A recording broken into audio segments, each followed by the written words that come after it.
I'm Tyson Griffin, and you're watching The Road to 86.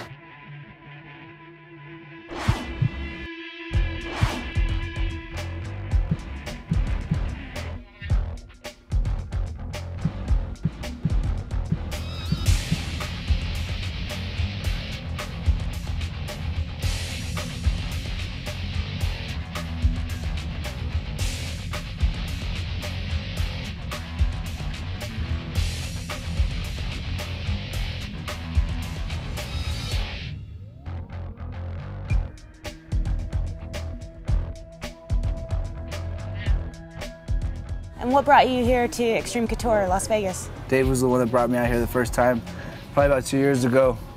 And he brought me out here just basically to keep him company and for the experience. 7 months of just coming out here a couple weeks at a time, I decided to move instead of commuting the whole time.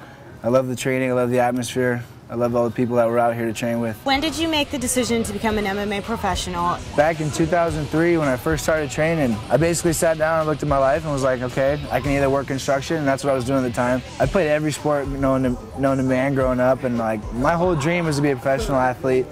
And now I'm living out that dream. I really couldn't see myself doing anything else. Today's strength and conditioning session, you had your coach is Jake Bonacci. I saw you stacking weights. What was that for? We always start with the core exercises in the beginning of our workouts, do a light warm-up, and then do a bunch of core workouts. Call it basically plate stacking, like you said. We're keeping our core steady and using our arms to move stuff. And the challenge is keeping your core and your body still. You're focusing on isolating your core and strengthening it that way. Is this what you do every morning, 10 a.m.? Monday, Wednesday, Friday, I do a strength and conditioning with Jake. Anywhere from weightlifting to cardio, and today you saw a little bit of both. As we get close to the fight, we'll take out all the weightlifting and it'll be all cardio. Tuesdays and Thursday mornings I take to do, like either jiu-jitsu, I'll do mitt work, pad work, maybe like a longer jog.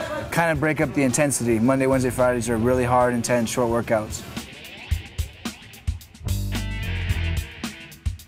I see you here every single day we come here, whether you have an upcoming fight or not.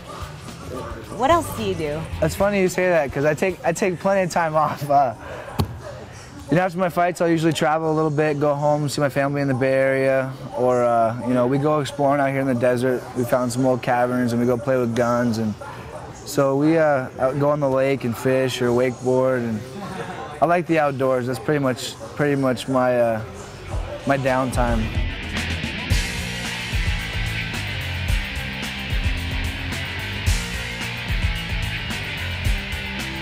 Let's talk about your opponent, Marcus Aurelio, former Pride fighter. He's 34 years old. There's a 10-year difference there. He's got age advantage and, what we call old man strength. There's many things that you could say go his way, and there's many things you could say go my way. But to me, age is nothing but a number. I've put in plenty of time in the gym, and I'm sure he's done the same, and that's why we fight the fights. We'll go out there and see what happens. Your last 4 fights were all by decision. You won your last 3 fights by decision. It was kind of a monkey on my back for my last fight, getting all these decisions, and I've decided to put that behind me and just kind of have fun and really not worry about it. I mean, my first 8 fights didn't go to decision, so I think it was just taking some time to get used to going to decision and just accepting the fact that the competition's tougher. I train my butt off. I want to get out there and get my finishes and get my submissions and whatnot. Joe Silva calls you and tells you you're going to fight Marcus Aurelio. Well, Joe Silva never calls me directly, actually, but any fight that can improve my stock as a fighter, those are the fights that I want. Marcus Aurelio is one of those fights, so I'm super excited to fight people that I've looked up to coming in the sport and people that are considered above me in the sport.